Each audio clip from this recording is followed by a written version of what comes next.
Hello everyone, and welcome to the first episode of Drawing with Salrie the Derg. Today, I'm going to show you how to make your own blade rulers, change its perspective, and save them in your material files in Clip Studio Paint.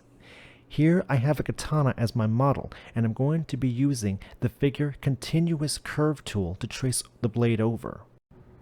Okay, now, this is pretty simple to trace over. The katana blade, because it's a single-edged sword, you don't have to worry about doing anything extraordinary. It's very simple to trace over. Just keep following the black line. Personally, I like to use a light color line tool because it's easier to follow along with the tracing.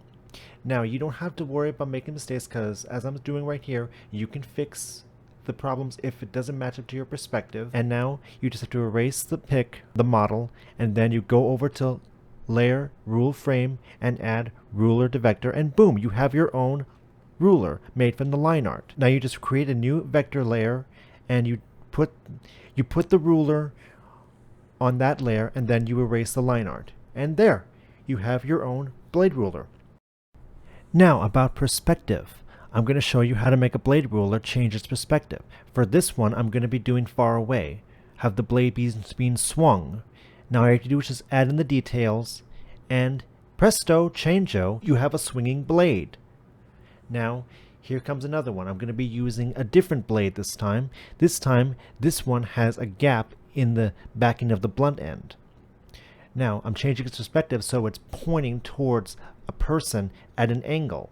First, I'm rotating it, then I'm drawing it out, and then, as you can see here, I'm drawing in the ridge so it looks more 3D. Now it looks more like a 3D knife being pointed at an angle.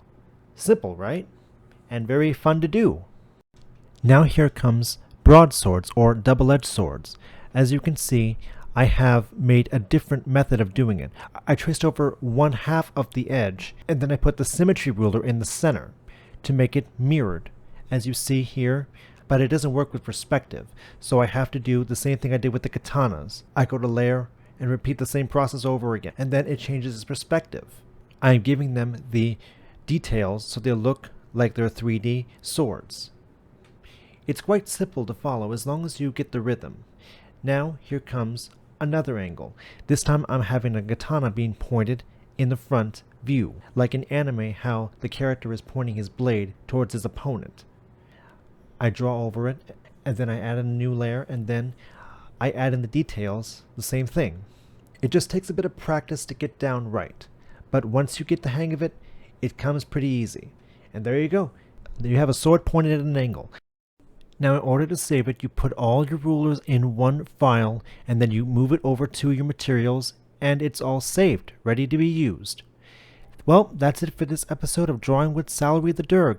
I hope you found this tutorial helpful, and I hope it helps you improve in your journey to become a better artist. Take care everyone, and always remember to keep soaring high. Bye!